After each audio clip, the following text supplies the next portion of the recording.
اعوذ باللہ من الشیطان الرجیم، بسم اللہ الرحمن الرحیم۔ قربانی کے متعلق روز کی بنیاد پر مسائل قربانی بیان کیے جا رہے ہیں۔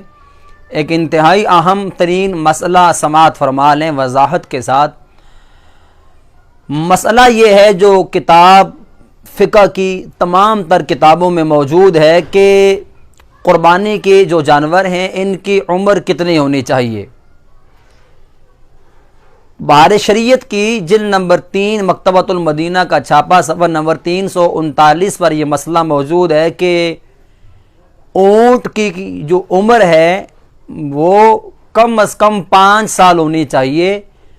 اگر 5 سال سے اونٹ کی عمر کم ہوگی تو شرعاً اس کی قربانی کرنا درست نہیں ہے۔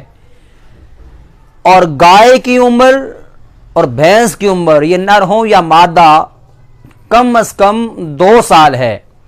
2 سال سے عمر اگر زیادہ ہے تو بہت بہتر، اور اگر 2 سال سے 1 دن بھی کم ہوگا تو قربانی کرنا جائز نہیں ہوگی۔ تیسری عمر ہے بکری کی، نر ہو یا مادہ، اس کی عمر ہے 1 سال۔ اگر بکری یا بکرے کی عمر 1 سال سے کم ہوئی تو شرعاً ان کی قربانی کرنا بھی درست نہیں ہے۔ آگے ہے بھیڑ، دمبا اور مینڈا، ان کی عمر 1 سال ہونا ضروری نہیں ہے۔ اگر بھیڑ یعنی دمبا اور مینڈا ان کی عمر 6 مہینے بھی ہے لیکن یہ صحت مند ہیں، فربا ہیں، توانا ہیں، طاقتور ہیں، موٹے ہیں اور دور سے دکھنے میں اور دیکھنے میں سال بھر کے معلوم ہوتے ہیں تو پھر ان کی قربانی کرنا جائز ہے۔ لیکن اگر بھیڑ اور دمبا مینڈا اگر یہ دور سے دیکھنے میں چھوٹے لگتے ہیں اور عمر بھی ان کی 1 سال نہیں ہے تو پھر ان کی قربانی کرنا درست نہیں۔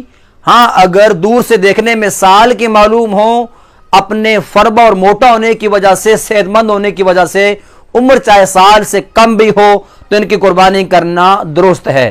اس میں ایک اہم ترین بات یہ سماعت فرما لیں، یہ جو میں نے عمریں عرض کی ہیں، کئی لوگ اس کا تعین کرنے کے لیے یہ دیکھتے ہیں کہ جانور کے کتنے دانت ٹوٹے ہیں اور پھر اسی پر وہ انحصار کرتے ہیں جانور کی قربانی کا۔ یہ بات یاد رکھیں کہ دانتوں کا ٹوٹنا یہ کوئی شرعی معیار نہیں ہے۔ اللہ پاک ہمارے حال پہ رحم فرمائے۔ بہت سارے بیوپاری اور تاجر وہ جان بوجھ کر مصنوعی طریقے سے دانت توڑ دیتے ہیں جانوروں کے، یہ بتانے کے لیے کہ یہ دیکھیں آپ دانت چیک کر لیں، دانت کے لحاظ سے اس کی عمر پوری ہے۔ خدا کا خوف نہیں آتا ان لوگوں کو، یہ اپنے ساتھ ظلم کرتے ہیں، جس نے قربانی کرنی اس کے ساتھ نہیں۔ اور کئی لوگ بہت سارے وہ کام کرتے ہیں قربانی کے جانوروں کے ساتھ، اس کو ٹیکے لگا کے لے آتے ہیں صحت کے کہ ظاہراً وہ ٹھیک اور تندرست لگتا ہے، لیکن جب اس کو گھر لے کر گھر والے آتے ہیں تو وہ بیمار نکل آتا ہے۔ ایسے تاجروں کو، بیوپاریوں کو خدا کا خوف کرنا چاہیے۔